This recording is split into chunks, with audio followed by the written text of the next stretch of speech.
Hi friends, welcome back. Pazhayur Shri Paradevata ക്ഷേത്ര ഉത്സവത്തിൻ്റെ part 2 video ആണ്. അപ്പോൾ 1 വീഡിയോ കാണാത്തവർ ഞാൻ ലിങ്ക് താഴെ കൊടുത്തിട്ടുണ്ട്, അപ്പോൾ ജസ്റ്റ് ഒന്ന് പോയി കാണാം. അങ്ങനെ ദീപാരാധനയ്ക്ക് ശേഷമാണ് ഞങ്ങൾ ചേച്ചിയും അമ്മയും മൂത്തയും മക്കളൊക്കെ ആയിട്ട് പ്രാർത്ഥിക്കാൻ വേണ്ടി പോയിട്ടുണ്ടായത്.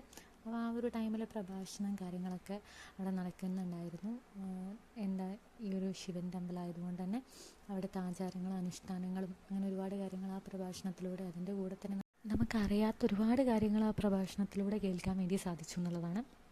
ഞങ്ങൾ പോയതിന് ശേഷം ജസ്റ്റ് പൂജയ്ക്ക് ബില്ലാക്കിയിട്ടുണ്ടായിരുന്നു. പിന്നെ ഞങ്ങളെല്ലാം അമ്പലത്തിൽ ഉള്ളിൽ കയറി പ്രാർത്ഥിച്ചു.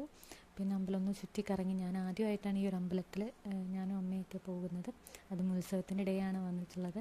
അങ്ങനെ ഞങ്ങളെല്ലാ സ്ഥലവും ഒന്ന് ചുറ്റിക്കറങ്ങി. നല്ലൊരു അറ്റ്മോസ്ഫിയർ ആയിരുന്നു, ശാന്തമായിട്ടുള്ള സ്ഥലം. ഉത്സവമാണെങ്കിൽ പോലും ആളുകളുണ്ടോ എന്ന് ചോദിച്ചു കഴിഞ്ഞാൽ ആളുകളുണ്ട്. പക്ഷേ എന്താ, ഒരുപാട് തിരക്കോ കാര്യങ്ങളോ ഇല്ലാത്ത ഒരു സമാധാനപരമായ ഒരു അന്തരീക്ഷമായിരുന്നു ആ അമ്പലത്തിൽ കാണാൻ വേണ്ടി സാധിച്ചിട്ടുണ്ടായത്. പിന്നെ അവിടുത്തെ മെയിൻ ഒരു കാര്യമായിരുന്നു തേങ്ങ മുട്ടറയ്ക്കൽ. 1001 തേങ്ങയാണ് ഇന്ന് അവസാനത്തെ ഒരു പ്രോഗ്രാമല്ല, അവിടുത്തെ ഒരു അനുഷ്ഠാനം എന്ന് പറയാം. അങ്ങനെ അവിടെയുള്ള ഭക്തജനങ്ങളെല്ലാവരും കൂടെ തേങ്ങയുടെ നാരൊക്കെ പൊക്കി വൃത്തിയാക്കി വെച്ചിരിക്കുകയായിരുന്നു. പിന്നെ ഇത് ഒരു കുട്ടിച്ചാത്തനല്ല, കിരാതരൂപമാണ്. കിരാതരൂപം അവിടെ പൊടി വെച്ച് വരച്ചാണ്. നല്ല അടിപൊളിയായിട്ടുണ്ടായിരുന്നു. ഒരു പൂജയുണ്ട്, പക്ഷേ പൂജേനേക്കാൾ മുന്നേ ഉള്ള ഒരു രൂപമാണ്. അങ്ങനെ ഞങ്ങൾ പ്രാർത്ഥിച്ച് അവിടെ ഇരുന്ന് കുറച്ച് നേരം പ്രഭാഷണമൊക്കെ കേട്ടതിന് ശേഷമാണ് അമ്പലത്തിൽ നിന്ന് പോയത്. അപ്പം വീഡിയോ കഴിഞ്ഞിട്ടില്ല, 3ാമത്തെ വീഡിയോ ആയിട്ട് ഞാൻ വരുന്നതാണ്. Thank you for watching this video.